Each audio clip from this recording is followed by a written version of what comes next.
Network Sportscast Edition. We got your episode 197 here for you. It's just a headline edition. I'm going to go through solo here and give you some NBA playoffs. We're going to give you a little bit of MLB update as well. It's still early on in the season there, but we got the NBA playoffs started. We got a deal done for the Washington Commanders, and we're going to get into some Major League or some NBA drama as well, guys. I'm glad to be back. We're going to hit it all right after this, guys.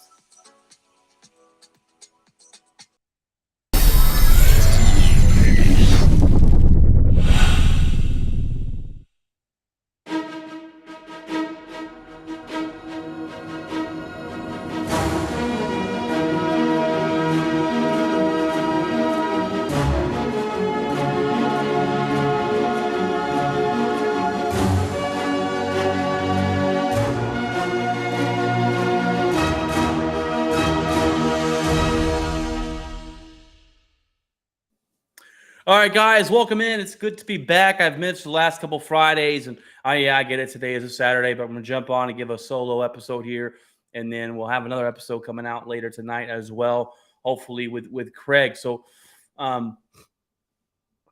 excuse me, bear with me. I am dealing with some allergies, but I'll get into why I've missed the last couple episodes in the last section of the show. But it's good to be back, and I am going to talk about first the NBA playoffs. I think that's the biggest thing right now is NBA playoffs, and then obviously Major League Baseball's back in here, and it's all been playing is MLB The Show, and what a fantastic game that is, and how realistic that is. But thanks for tuning in, jumping on. As you can see behind me, I do have my hat collection. I just set up my man cave in the garage.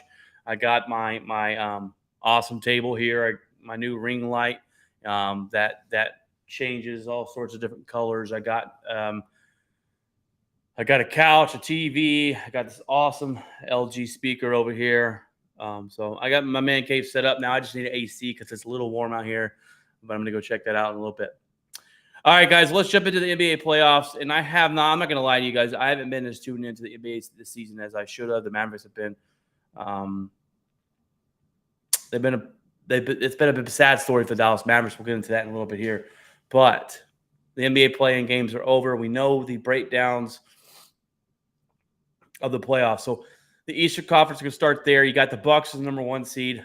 They are probably the favorites to probably win it all this year, in my opinion. They're dominant. They have a great player in Giannis. Antetokounmpo. I don't know how to say his last name. Giannis is a beast, though, and we all know that. This team is solid. They were a good team last year. They're playing the Heat, which Miami Heat is the number 8 seed, and that is a letdown season for them. They expect to play a lot better than they did this season. We expected them to be better this year. They get the 8 seed, and they end up playing Milwaukee, so they're going to have a tough matchup right off the bat against the Bucks, and we'll see who wins that. I believe they're playing right now. No, the Nets, the 76ers playing right now, and the Nets are losing as we speak. But I think the Bucks take this. I just feel like they're destined to go back to the championship. Now, do they win it? I don't know. I guess it's going to depend on who's there. But right now, I think the Bucks are the best team in basketball. And Miami Heat, they could surprise a couple people. They'll probably take 2 games in this series. I don't expect them to win this series. They've got some good players. They've got some veterans. And I'm surprised of the 8 seed this year, along with a lot of other people. But I got the Bucks taking that series. You go on the next series, you got Boston Celtics with number 2 versus Atlanta Hawks, number 7. Boston's going to take this series. I think, honestly, we're going to have a rematch of last year where it was Boston and Milwaukee going into the Eastern Conference Finals. They're both a good team. Those two, the Hawks just don't match up well. They got Trae Young. We'll get into a little bit of talk about him in a little bit here.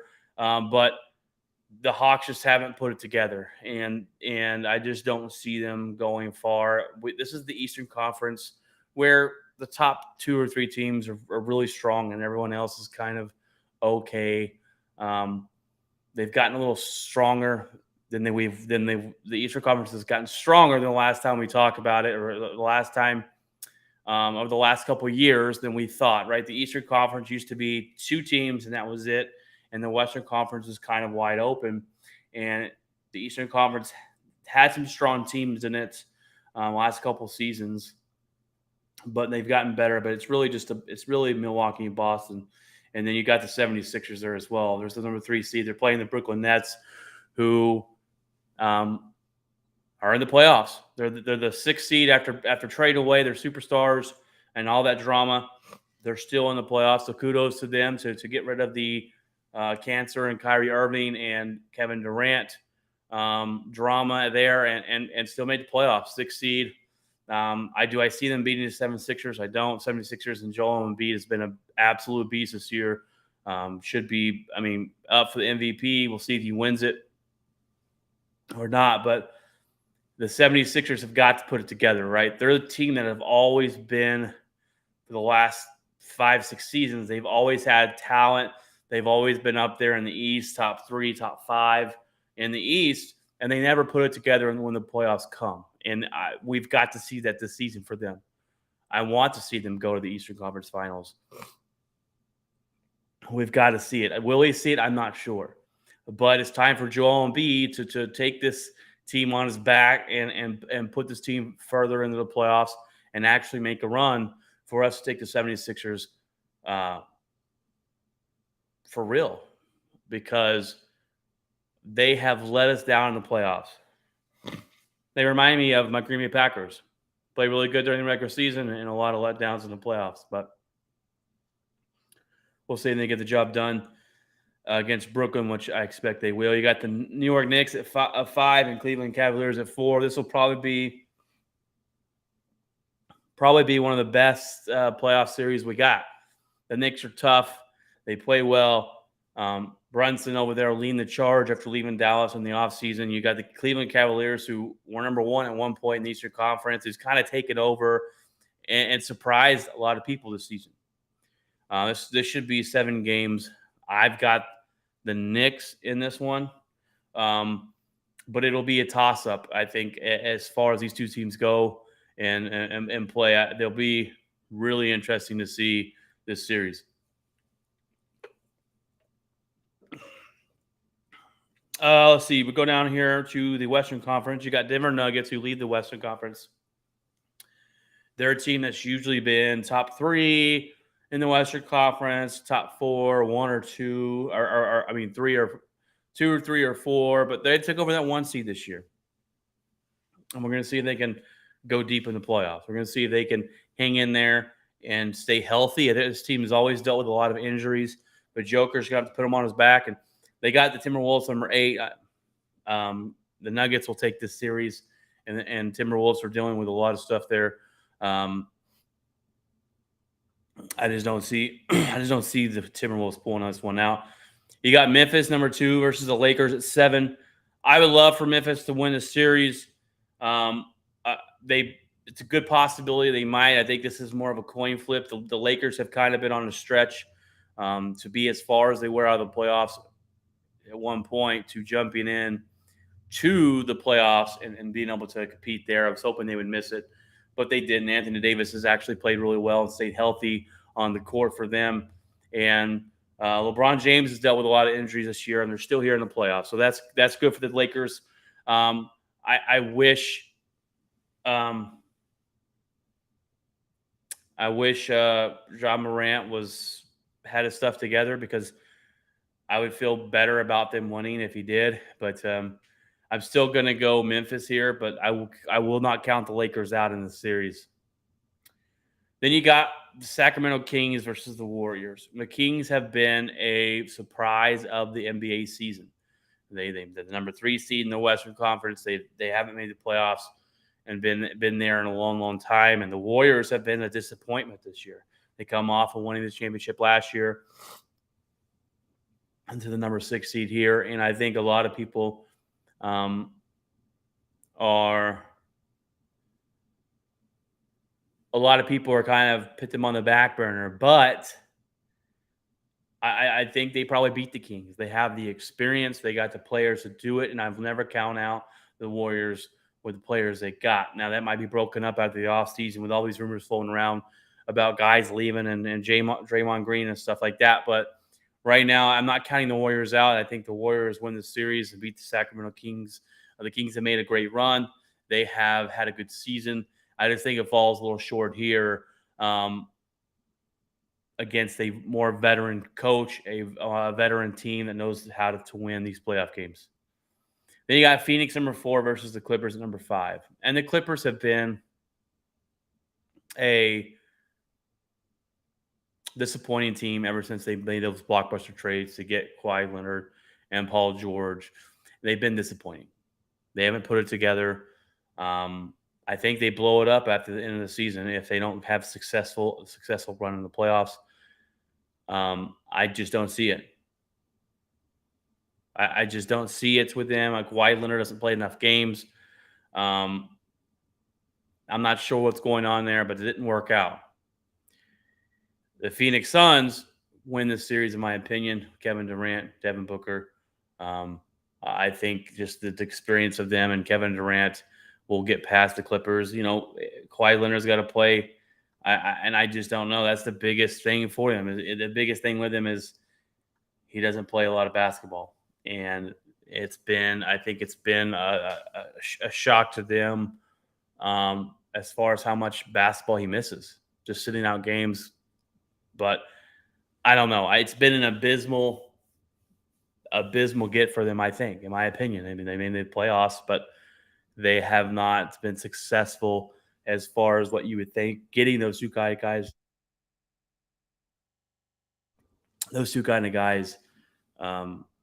there. It's almost really bad as far as when you're looking at, Kyrie Irving and Kevin Durant up in Brooklyn, and then they add James Harden, and that all fell apart. I would say that one's worse than the Clippers, but the Clippers, if they're not successful in the playoffs this year and they don't go take a deep run, I could see them blowing it all up, and I wouldn't be surprised if they did, whether they fire the coach, where they see they can trade away one of their stars, where they trade away Kawhi Leonard or something, because he's not playing games, and he misses more than anybody else for just rest. So that's your NBA playoff matchups. You got some games on today and throughout the weekend. So if you're interested to look at those, go watch the playoffs.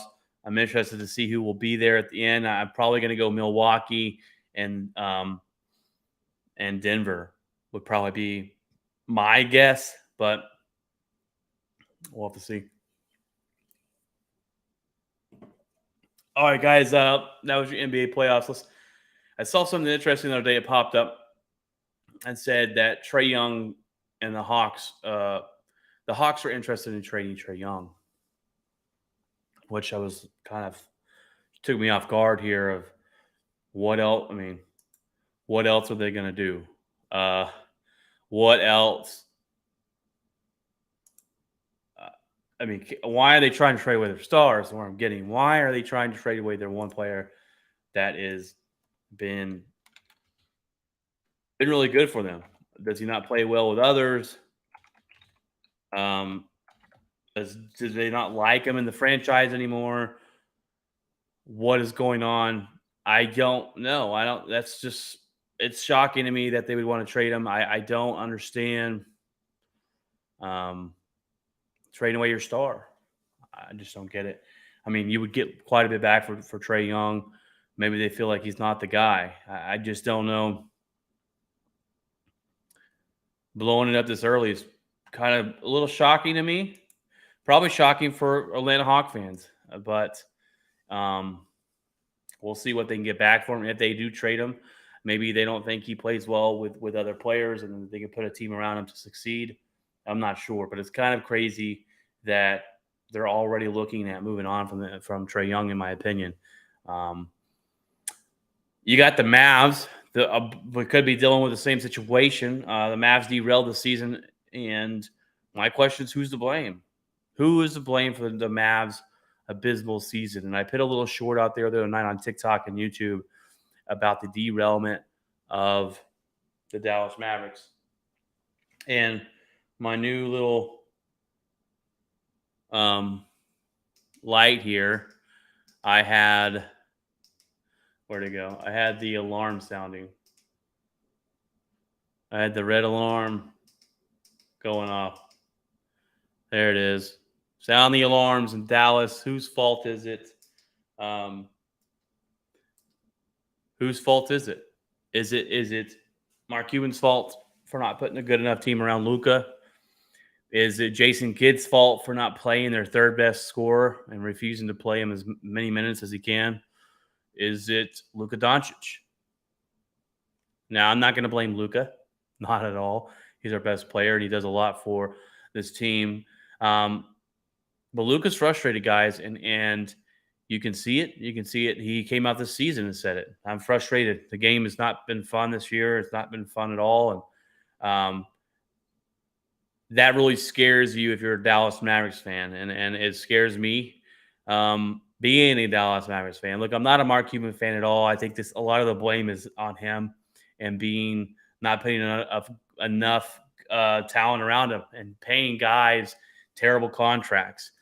And the worst part about this is, I said it last year when the Mavericks made the playoffs. I did not expect them to go as far as they did. I did not really think they were a championship team, even though they made it to the Western Conference Finals. And I came out and said, this is the worst thing that's going to happen for the Dallas Mavericks, because Mark Cuban can sit back and go, hey, I don't got to spend any more money. Look what we did, what we had last year. We were this close. And that's the kind of thinking you don't want.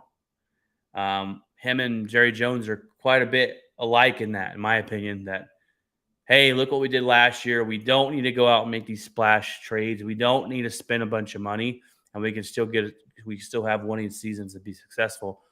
And Mark Cuban is not spending the money he needs to spend. He's not spending the money smartly. He has bad contracts. They're talking about signing Kyrie Irving. What's next for Kyrie? They did go get him, and I do think that was a ballsy move this offseason to go, or during the season this year, is to go get Kyrie Irving. I do think that was like, okay, all right, he finally put something on the table. Well, maybe Lucas said, hey, go get him. Maybe Lucas said, this is a guy I want to play with, make it happen. And they did. And it didn't work out. To me, it's weird that you add a superstar to your team and miss the playoffs. It's kind of interesting that has happened. They added a superstar middle of the season, and they missed the playoffs. They got worse. I don't know if Kyrie and Luka play good together. Kyrie, I've told you how I thought about him a billion times. He's a cancer on the team. He's a cancer wherever he goes. This year for the Mavericks, though, he's been pretty quiet, laid back. He's come out and played pretty good. He's had some injuries. When he plays basketball, his skill is there. You can see it. There's no denying his skill on the basketball court. He gets others involved. Luka Doncic is really good at basketball, but he's not really good without the ball in his hands. And I think that is hard to find guys to play with him and put a team together to be successful. So I do think that's a little bit difficult. I think Luka needs to work on that and working off the ball, running around screens, getting the ball and doing what he needs to do with it. But when you got a guy that's not great without the ball in his hands, it's hard to pair guys with him. And I think Kyrie would pair well with Luka, because Kyrie does all of that. He works off screens. He's running around without the ball in his hand, and his dribbling skills are one of the best I've ever seen. I just don't know. Do they sign him? Do they trade him? Do they let him go?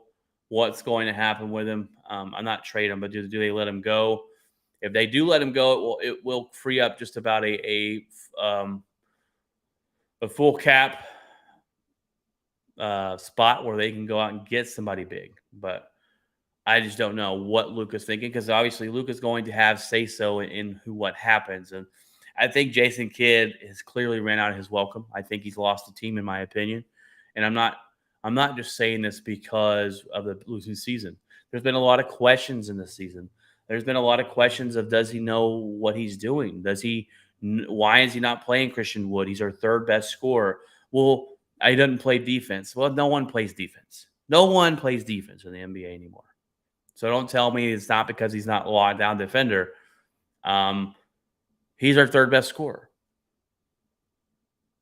I just don't understand why he doesn't play the guy. And then you have him being questioned about rotations and all these questions. I really think the fans are getting kind of fed up with. And um, he'll probably get hey, we're going to, you're on a short leash type of thing. We'll give you another year and see where it goes. But I'm not a big fan of Jason Kidd. He came in here last year and I'm like, man, Western Conference Finals. That's awesome.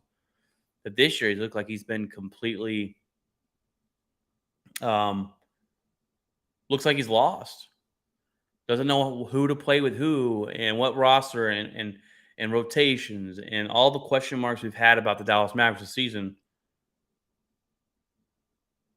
And it doesn't seem like he knows what he's doing. So I'm just, how fast will he be? How fast will he wear out his welcome? Some fans are ready to get rid of him now. I wasn't a big fan of the signing of Jason Kidd, but we'll see. I guess they'll give him another season and go from there. But if I had to answer the question on who's to blame, I'm going to blame Mark Cuban for this and Jason Kidd. I'm not going to blame Luka. I'm not going to blame Kyrie. And Kyrie's been kind of low key and chill when he came to Dallas. He has not been causing a lot of drama, so that's good. But I just really think this falls back on Mark Cuban, not getting enough talent, signing bad contracts to Dallas Mavericks.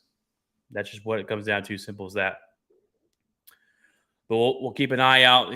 They're kind of saying that this is the big offseason for the Dallas Mavericks to make Luka Doncic happy. They're going to have to go out and get somebody, whether that's keeping Kyrie and adding a third piece, whether that's letting Kyrie walks and we go get someone else really big.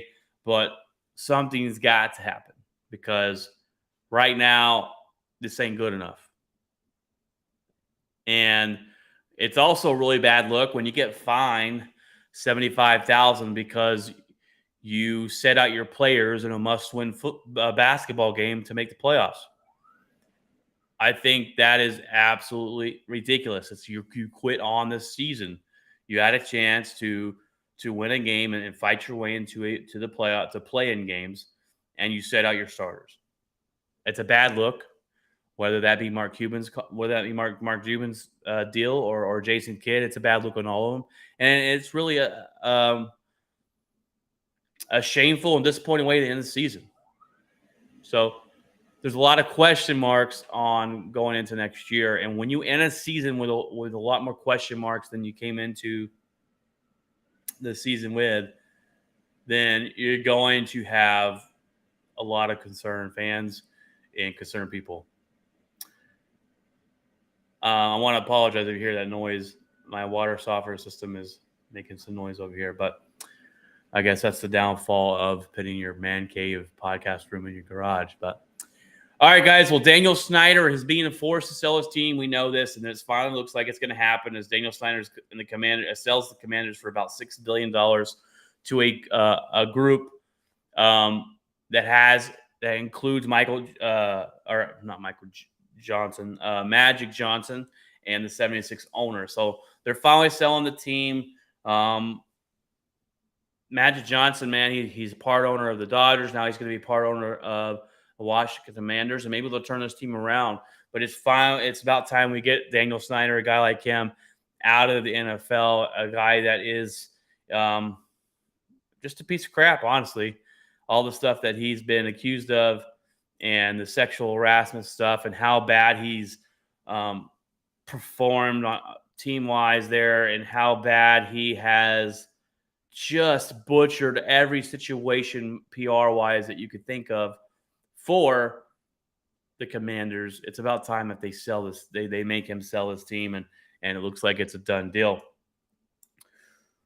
I did a short the other night about Odell Beckham Jr. as well. I had to talk about him going to the Baltimore Ravens. They signed him for a 1-year, $18 million deal. kudos for you, Odell. You got paid. You took the bag of money. And my thought, I said on the shorts, there's no way he goes there without some reassurance from Lamar Jackson. Well, Odell Beckham Jr. came out and said he has no reassurance about Lamar Jackson's contract, no reassurance that he will be there before he signed this deal. So that means basically, I took the money. That's it. And Odell is at a point in his career where he can do that, right? He's a veteran. He's a veteran guy. He's coming off an injury. He's already got a Super Bowl ring. You can't really question him anymore about that. And he's at the point where taking a bag of money and going with the highest paid team, regardless of what the season ends next year and where the team's at, regardless of who your quarterback is, he can do that. Kudos to him. It just shows me that, and others probably, you probably have the same thought of you don't care about winning no more, right? You obviously don't care about winning if you went there without Lamar Jackson being there, without having of reassurance of Lamar Jackson being there. And so I thought it was weird that he went there. Who knows who's going to be the quarterback next year? But like I said, he is at the point in his career where he can take the highest paid team and go there regardless of winning. I just thought it was shocking. And I thought it was shocking for the Ravens to go out and get Odell. Odell's not a number one wide receiver anymore. He's not. He's just not. He's coming off an injury. If he went somewhere where he was the second or third guy, fantastic. That would work out great for him. If he goes to Baltimore, he's expected to be number one. And that's not going to pan out too well for him, I don't think, and especially with the quarterback questions. Ryan, always talking about the Cowboys. Ryan, what's up, buddy? He go Cowboys. He says Packers are 3-14 this year, and we might be. I'm still waiting on that Aaron Rodgers trade. Can we get a Cowboys moves and or offseason grade? Why I always have to talk about the Dallas Cowboys with you? The Dallas Cowboys. Well, look, what offseason moves have they made? Ryan, let's go with that. Tell me what offseason moves that the Dallas Cowboys have made to make them a better football team. I mean, they did get rid of, or they're getting rid of Zeke, right? That's good. Are they going? I'm interested to see where they're going in the draft. What do you think they're going in the draft? Ryan Sims, by the way, is, Cooks and Gilmore. That's right. That's what they did. I'll give you my opinion about those two in a minute. But Ryan is the guy comes on, I do my draft show with. He is insane. He's insane with the draft in a good way. That probably puts too much time in it, but all right. Well, okay. Well, we're gonna do this for you, Ryan. We'll entertain you here real quick. So, Cooks and Gilmore. Now, adding Gilmore to your defensive backfield is a decent move, right? He's a veteran guy. He's not the guy he used to be, but he had a good season last year. He's 32, I believe, 31, 32 years old. He's not going to be as fast as he was in New England. But I think it's a solid move. He's better than the guy he had over there, and he'll go really well with what's his face? I can't think of names today. He's going to go well with your other cornerback over there. And I think that the two together, you're going to have a better defense. Cooks, I've already told you, it's a good move. It's a decent move as your wide receiver group, but it's not the all-out splash that if I'm a Cowboys fan would have wanted. I think that's a fair statement. It's not the all-out Odell Beckham or DeAndre Hopkins move, all in move that you Cowboy fans want Jerry Jones to make. It is a solid get for the Dallas Cowboys, and he'll have this offense um, going better, and then you've is Gallup going to be a guy? Um, I still think you're still waiting on him to pan out. He did not play very well last season, so but Cooks will add something to this offense. You cannot say I'm not going to sit on here. I'm not going to get on. I'm not going to get on here and kill it. But I would want the all-in move, and maybe he is better than OBJ. Maybe because of the injury, we don't know what OBJ is going to be, and maybe that's the hesitation that the Dallas Mavericks or the Dallas Cowboys didn't want to go out and make a move. But if they went out and got DeAndre Hopkins, that would have been like, holy crap, that's the mind-blowing move that I think the Cowboy fans want to see Jerry Jones make. But it's a good. Those two are solid signings. Keeping LVE was a good idea. They were ready to get rid of him over last year. I mean, they signed this option, or they didn't sign his option, and he came out and played really well last year. His rookie season, he played like a beast. I said, this guy's an awesome linebacker, and then he's dealt with injuries, and he dropped off. But last year, he showed that he can be that guy again. So I think keeping him was a really good move. And then your best tackler on your team is Wilson. So getting him to stay, because I believe you told me on Wilson's account that they were predicting on losing him.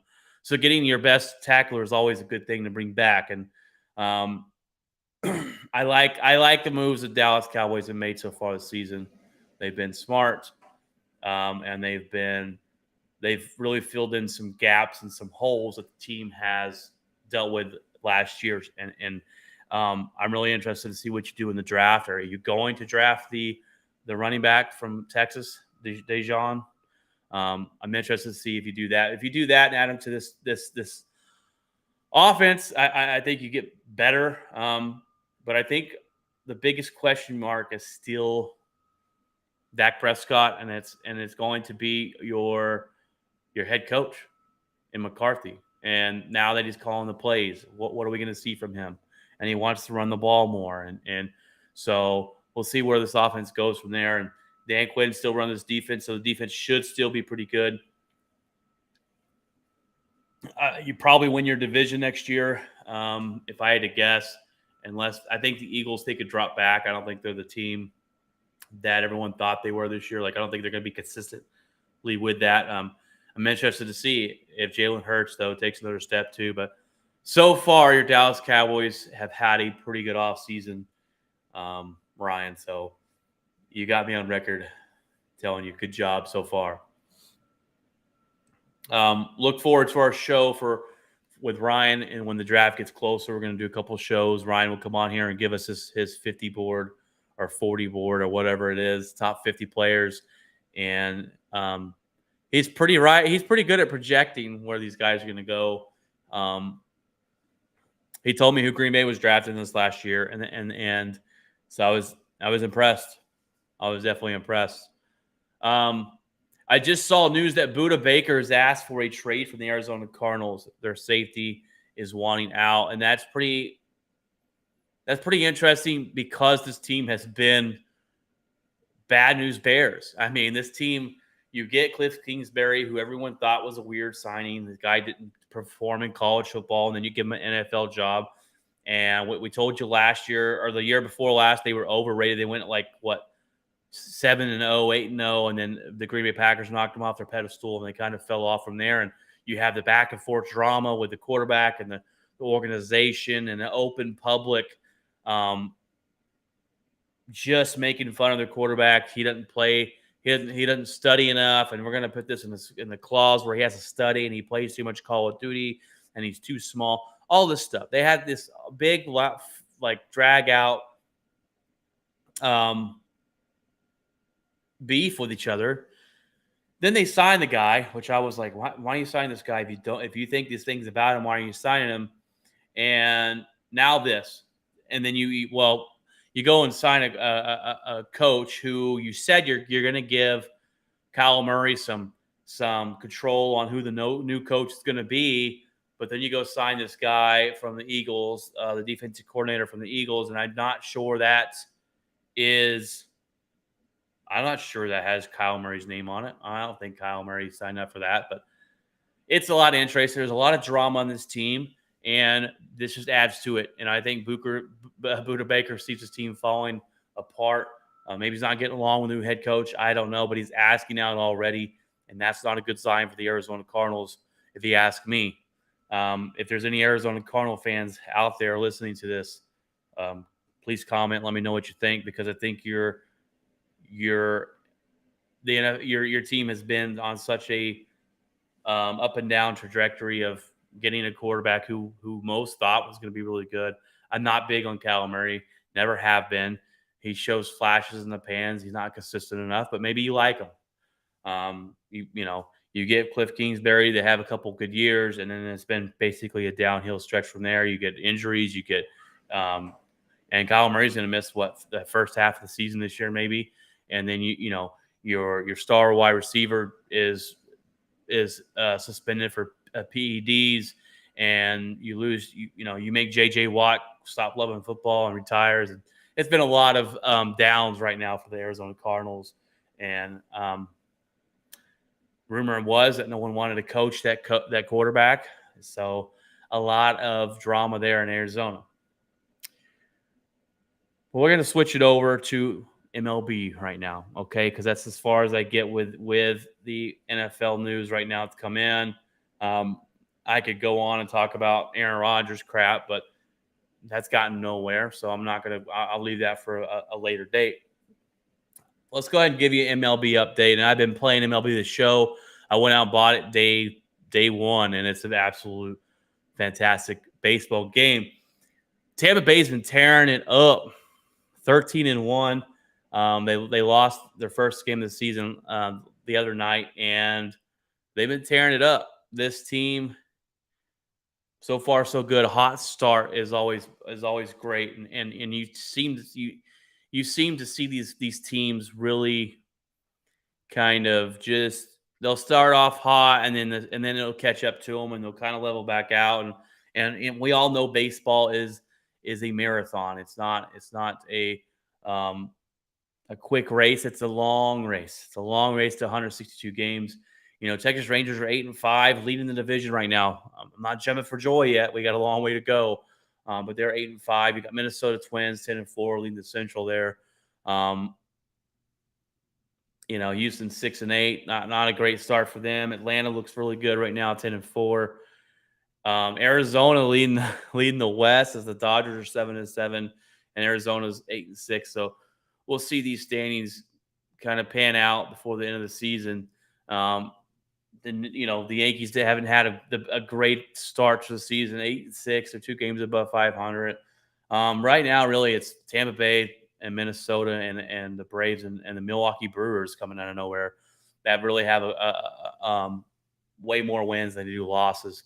So this is the way baseball goes, and we'll see this flip, and you'll see teams make a run for it. But I'm excited that baseball is back, and right so far they say with all the rule changes they've made and try to make the game a better.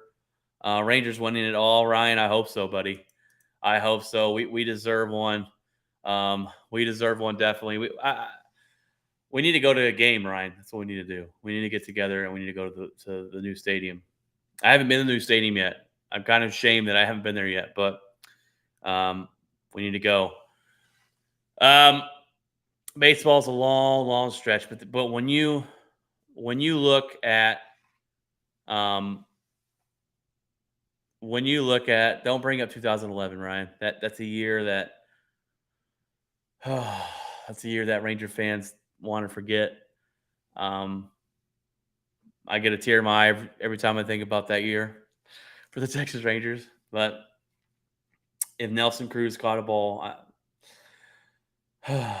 anyways, he's still playing. That guy's old, but that guy is hitting dingers for the Minnesota, or not for the Twins. Who's he playing for now? He's playing for the Padres now. Anywho, let me get back on track here. baseball, the rules they made, and I really like the rule changes they have made. It's going to bring back stolen bases, and it already has. It's going to bring more balls in play without the shift, and it already has. I think it's the pitch clock and stuff. I think the players don't like it too much, but I love it. I love a faster baseball game. I love what they're doing with the game right now, and I've watched more baseball this season than I have all the last 2 seasons. I've played more baseball this season than I have the last 2 years. So, and obviously, I mean MLB the Show. I'm not talking about like going out and actually playing baseball, but um, Ryan, if you're still on here, do you like the rules the rules they've changed in Major League Baseball? Like, do you like those rules? Do you like the pitch clock? Do you like all that stuff? Um, I'll wait for your answer, but we talked about this plenty of times before. I really like the rules they've changed because they're adding, you know, ways to make the game more entertaining. Um, and adding the pitch clock makes the game go by faster. Where these 3-hour games are 2 hours and 10 minutes, and then you look at no shifts. Well, now the ball's going to be in play more, and then you got to think about the what is it? It's gonna bring in more stolen bases and more baseball instead of just home runs and strikes out. Ryan says he likes it, but I don't like how it changes the record books. Yeah, that is true. Um, that is true. It is going to change the record books. I know. I think analytics, because analytics played a big part in every sport in this last decade, and analytics to me has impacted some sports fantastic, like football, throwing the ball more, being more aggressive. We love to see that in football. Analytics in baseball, in my opinion, has been the worst. Where we're not going to make pitchers pitch 7, 8 innings. We're going to change them out after 5. Um, we're going to use a bullpen day where our starting pitchers are a bunch of bullpen guys. I'm not a big fan of that. I miss those days where guys come out and shut a complete game. Um, they were tougher back in the day. It seemed like um, analytics and the shift and all that to me is really put a damper on my Major League Baseball love, and this is really so far we've seen it where it's more stolen bases, more balls in play, and it's making baseball more fun um, to watch again, and the pitch clocks and all this stuff. So I really like it, and I think it's a great thing for them, um, and that they're doing that. And I don't know how the players feel about it. Some players have been outspoken about it. Some players haven't, but it's going to take time for them to adjust to that. But well, all right, guys. Well, this is going to be this episode solo edition here. Hopefully, come on tonight. We're going to answer. So before the season started, me and Craig came up with answers to every NFL team. I did the AFC, he did the NFC, and then at the end of the year, we were going to go over what if they answer those questions. Well, we already did the NFC. We still got to do the AFC. We're going to plan that out and put that out tonight, and have 2 episodes out this week. But I've been really busy. It's why I missed the last couple weeks here. Is I told you guys at the beginning of the show, I was getting my man cave together. I got a nice couch for my in-laws. I got a free 65-inch TV from them as well. And the reason I missed is because when I got off work last Friday, not yesterday, but last Friday, I had to drive to Gun Barrel City, which is 2 hours away from here, rent a U-Haul, load up stuff from what they were going to give us, and then drive it back. So I missed that weekend, and then my Logan helped me out with all of that. So I took Logan out last night to thank him for helping me, and I plan on doing one when I got back last night. But I was super tired. It was 9:30, and I didn't have the energy to bring. And so, as you can see, I got my hats hanging on the wall. Got a pretty cool little setup here or there. I got a new ring light that you see. And now I'm in the garage. So if you hear some noises, that's my my freaking water softening system. I got this huge boom box that'll blow the walls off this house. I got a nice couch. Like I said, I got a standing um, desk where it goes up and down, and I can stand or sit and go from there. So I'm getting my man cave set up, which I'm excited about. I got to go get an AC and put in here because in the summertime, I'm not going to be in here if it's too hot. But that's why I missed the last 2 weeks. But we're putting out 2 episodes today and one tonight. So look forward to those questions and answers for the NFC teams later on. Hope you guys have a fantastic weekend. God bless, and remember to keep it out.